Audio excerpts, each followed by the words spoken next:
దేవుడు వందనాలు చెల్లిస్తున్నాను. ఇది గొప్ప భాగ్యం దేవుడు నాకు అనుగ్రహించినందుకు దేవుడు వందనాలు. ఎందుకంటే ఇది నా సజీవులుగా ఉండి మాకు దేవుడి సన్నిధిలో ఆయన స్తుతిస్తున్నామంటే నీ శక్తి నా శక్తి, నా బలం నీ బలం కాదు, కేవలం దేవుని యొక్క కృప, ఉచితమైన కృపను బట్టే మనం ఇది నాకున్నాం. ఎంతో మందికి సమయం ఉంది, కానీ దేవుడు తన ప్రణాళికలు మనల్ని జ్ఞాపకం చేసుకున్నందుకే మనం ఆయన సన్నిధిలో ఈరోజు ఉండి ఆయన్ని స్తుతిస్తున్నాం. ఈ శిలువ ధ్యానాల దినాలలో దేవుడు నాకు అనుగ్రహించిన వాక్యము, తండ్రి చిత్తాన్ని నెరవేర్చిన కుమారుడిగా యేసు ప్రభువు మన మధ్య ఉన్నాడు, మన ముందు ఉన్నాడు.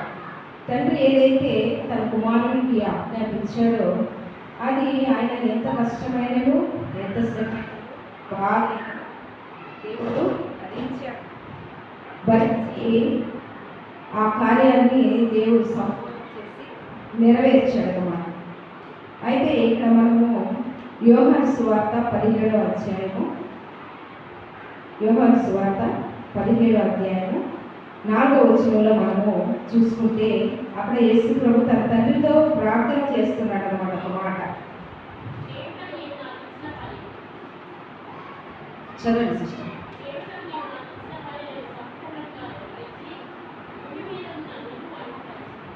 ఏమంటున్నాడు యేసయ్య దేవునికి ప్రార్థన చేస్తూ, చేయుటకు నీవు నాకు ఇచ్చిన పనిని నేను సంపూర్ణం చేసి, అంటే ఇక దానికి మిగులు అనేది కొరత అనేది ఏమి లేకుండా సంపూర్ణం చేశాడు. ఏమి సంపూర్ణం చేశాడు దేవుడు? తండ్రి ఏమి ఆజ్ఞాపించాడు, కుమారుడు ఏమి సంపూర్ణం చేశాడు. ఇక్కడ అంటున్నాడు, నీవు నాకు ఇచ్చిన పనిని నేను సంపూర్ణముగా నెరవేర్చి నీ నామాన్ని మహిమపరచాలని అంటున్నాడు. కాబట్టి ఏమి దేవుడు యేసయ్యకు తండ్రి ఏమి ఆజ్ఞాపించాడు, ఆయన ఏం సంపూర్ణం చేశాడు అనేది మనం బైబిల్ నుంచి చూసుకున్నాము.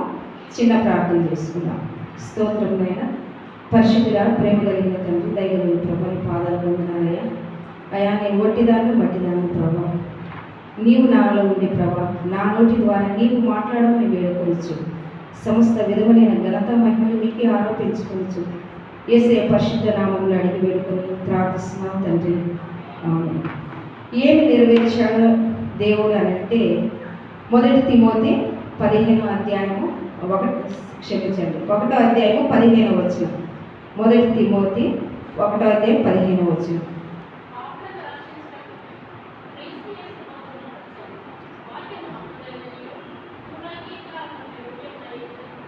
చాలు. ఇక్కడ యేసు ప్రభు ఎందుకు వచ్చాడు? పాపులను రక్షించడానికి. పాపంలో మగ్గిపోతున్న మనల్ని దేవుడు రక్షించడానికి తన తండ్రి పంపించాడు ఈ భూలోకానికి. ఆయన వచ్చాడు మన పాపములను ఆయన శిలువ మీద మోసుకొని మన పాపముల నుంచి మనల్ని రక్షించాడు. మోషే కాలంలో పాపం చేసినప్పుడు కానీ, తప్పు చేసినప్పుడు కానీ, ఒక మేక పిల్లని కానీ, ఒక గొర్రె పిల్లని కానీ, లేదు గువ్వలనైనా పావురాలను ఇచ్చి పాపానికి అప్పటి వరకే పరిహారం చేసుకునేవాడు. శాశ్వత పరిహారం అనేది లేదు. కనుకనే దేవుడు తండ్రి అయిన దేవుడు ఏం చేశాడంటే తన కుమారుని శాశ్వతమైన పరిహారంగా పాప పరిహారార్థ బలిగా యేసయ్యని ఈ లోకానికి పంపించి పాపముల నుండి మనల్ని రక్షించడానికి. ఉదాహరణ చూస్తే సమరయ స్త్రీ, ఆమె 5 భర్తలుండేనేమో వాళ్ళని వదిలేసి ఇంకొకరితో కూడా ఆమె ఉంటుంది. ఇది మన భాషలో చెప్పాలంటే వ్యభిచారం. అయితే అటువంటి వారనే కాదు, పాపం అంటే అదొకటే కాదు, ఆజ్ఞ అతిక్రమమే పాపం. ఏ పాపపు భూమిలోనైతే మనం దిగిపోయామో దానిలో నుంచి మనం రక్షించడానికి యేసయ్య లోకానికి వచ్చాడు. అంతేకాదు, ఇంకొకటి నశించిన దాన్ని వెతికి రక్షించడానికి. లూకాసు వార్త 19వ అధ్యాయం 10వ వచనంలో, లూకాసు వార్త 19:10.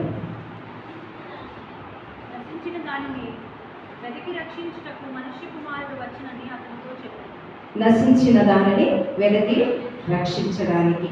నిజంగానే నాశనం అనే కూపంలో గోతిలో మనం పడిపోయినప్పుడు మనల్ని రక్షించేవారు ఎవరు లేనప్పుడు యేసయ్య మన కోసము వచ్చాడు. నశించిపోతున్న మనల్ని రక్షించడానికి ఆయన ఈ లోకానికి మనిషి కుమారుడిగా ఈ లోకానికి వచ్చాడు. అంతేకాదు రోగులను స్వస్థపరచడానికి, పాపపు రోగంతో మన హృదయంలో ఉన్న దుర్గంధము, మలినము, కుళ్ళు ఇవన్నిటినీ తీసివేసి కడగడానికి యేసయ్య ఈ లోకానికి వచ్చాడు. యెషయా గ్రంథము 53:5 చివరిలో చూసుకుంటే, అతడు పొందిన దెబ్బల చేత మనకి స్వస్థత కలుగుతున్నది. ఎందుకని? మామూలుగా అయితే మనం దెబ్బ తగిలితే మందు రాసుకుంటాం, మందు రాసుకొని తగ్గిపోతుంది కొన్ని రోజులు. కానీ ఈ యొక్క రోగానికి స్వస్థత ఎవరంటే యేసయ్య రక్తం మాత్రమే. కనుక ఈ రోగం నుంచి మనల్ని స్వస్థపరచడానికి యేసయ్య ఈ లోకానికి వచ్చాడు. అలాగే కాకుండా నీకు నాకు రక్షణ ఇవ్వడానికి, ఏ గొర్రెల రక్తం వలన, మేకల రక్తం వలన మనకు రక్షణ లేదు, పాప క్షమాపణ అనేది లేదు. ఆయన యొక్క పరిశుద్ధ రక్తం ద్వారా మనకేమున్నది? రక్షణ ఉంది. ఆ రక్తంలో కడగబడిన వాళ్ళకి దేవుడు రక్షణ భాగ్యాన్ని అనుగ్రహించాడు. యోహాను సువార్త 3:17 ఉంటుంది ఆ వాక్యము. యోహాను సువార్త 3:17.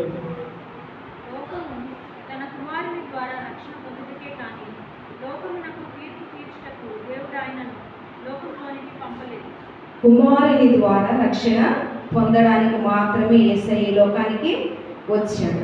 యేసయ్య కనుక ఈ లోకానికి రాకపోతే మనకి పాప క్షమాపణ అనేది లేదు, రక్షణ అనేది లేదు. ఎప్పుడో మనము నశించిపోయే వారి జాబితాలో ఉండేవాడు. కనుక నీకు నాకు రక్షణ భాగ్యం అనుగ్రహించడానికి తండ్రి తన కుమారుని లోకానికి పంపించి మనకి రక్షణ భాగ్యము ఇచ్చాడు. అంతేకాకుండా యోహాను సువార్త 3:16 కూడా ఒక మాట ఉంది.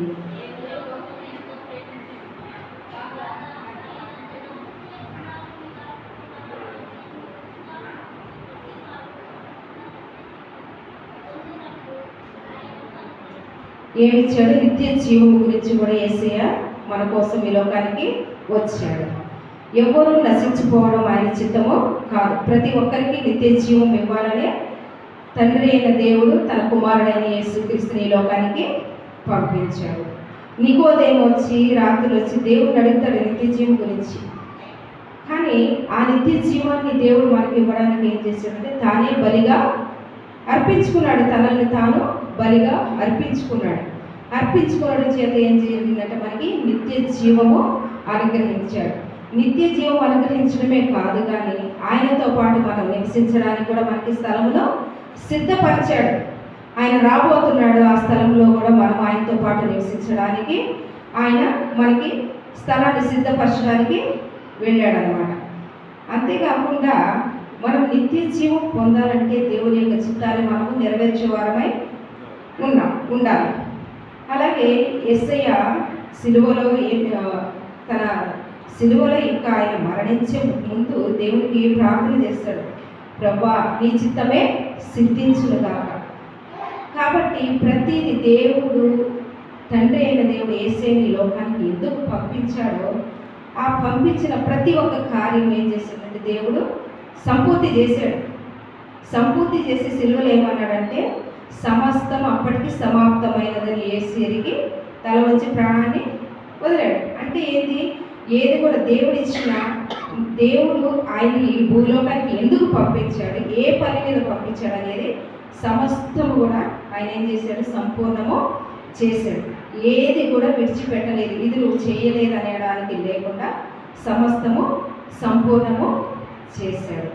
ఏ విధంగా సంపూర్ణం చేశాడు దేవుడు సమస్తం అని అంటే మార్కు సువార్త 10వ అధ్యాయము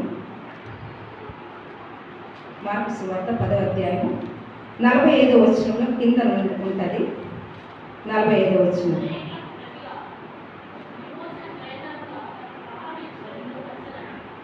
ఎందుకు వచ్చాడు దేవుడు?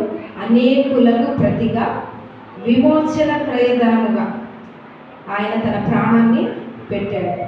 మనము ఏదైనా వస్తువు మనం కొదవ పెట్టినప్పుడు దాన్ని విడిపించుకోవడానికి మనకి శక్తి ఉంటుంది. కానీ మన పాపం నుంచి, మన శాపం నుంచి, మన అతిక్రమం, మన అరికాలు మొదలుకొని తల వరకు చేసిన ప్రతి అతిక్రమాన్ని విడిపించుకోవడానికి ఏం లేదు ఈ లోకంలో, పరిశుద్ధుడైన యేసయ్య రక్తం తప్ప. కనుకనే మనందరి విమోచన క్రయధనముగా ఆయన ఈ లోకానికి వచ్చి ఆయన చెల్లించేశాడు, క్రయధనాన్ని చెల్లించేశాడు. చెల్లించి తన ప్రాణాన్ని పెట్టి ఈనాడు మనకి రక్షణ భాగ్యము అనుగ్రహించాడు. మనందరం ఇలా కూర్చొని దేవుని స్తుతిస్తున్నామనంటే ఆయన ఇచ్చిన రక్షణ, ఆయన ఇచ్చిన గొప్ప ధన్యత.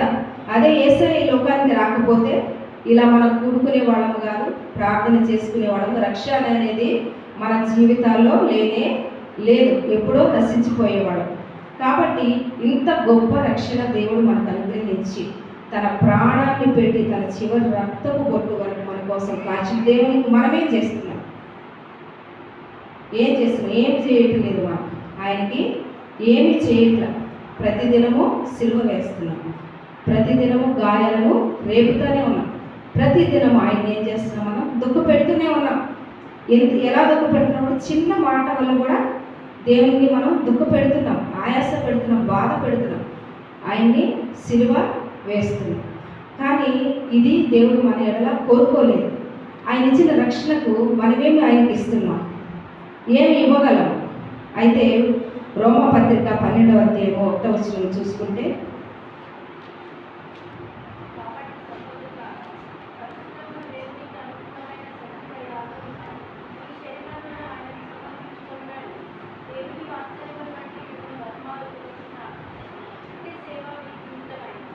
ఏం చేయాలి? మనము సజీవ యాగముగా మన శరీరాలను దేవునికి సమర్పించుకోవాలి. ఇంతకంటే మనం ఏమి కూడా దేవునికి ఇయ్యలేము, మన హృదయాన్ని ఇయ్యలేము. ఎందుకంటే ఏదో ఒకటి మన హృదయంలో నింపబడే ఉంటుంది. కానీ ఆయన ఇచ్చిన త్యాగానికి, ఆయన చేసిన త్యాగానికి, ఆయన ఇచ్చిన రక్షణకు మనం ఏం చేయాలంటే సజీవ యాగముగా మన శరీరాలను, మన జీవితాలను ఆయనకు సమర్పించుకున్నప్పుడు ఆయన నీయందు నాయందు ఆనందించే దేవుడే ఉన్నాడు. ఎంతగా సంతోషిస్తాడంటే, ఒక పాపి రక్షణకై దేవదూతలతో ఏ విధంగా అయితే దేవుడు సంతోషించాడో, ఈరోజు మనము దేవుని కోసం సజీవ యాగంగా మన శరీరాలను ఆయనకు సమర్పించినప్పుడు దేవుడు మన యందు కూడా సంతోషిస్తాడు. ఒకవేళ ఇప్పటి వరకు మనము ఏదైనా దేవునికి అయిష్టమైన చేసుకుంటూ దేవుని ఇంకా బాధపడుతుంటే ఈరోజు మనం పరీక్షించుకున్నాం. ప్రభువా, నాలో ఇది లోపం ఉంది ప్రభువా, ఈ విధంగా నేనున్నాను, నన్ను సరి చేయనైనా నీకు ఇష్టమైన బిడ్డగా మార్చు, నన్ను నేను సజీవ యాగంగా నీకు సమర్పించుకునేలాగా ప్రభువా నన్ను మార్చని మనము దేవుని సన్నిధిలో ప్రార్థన చేసుకుందాం. దేవుని వాక్యం దీవించి ఆశీర్వదించుకుందాం.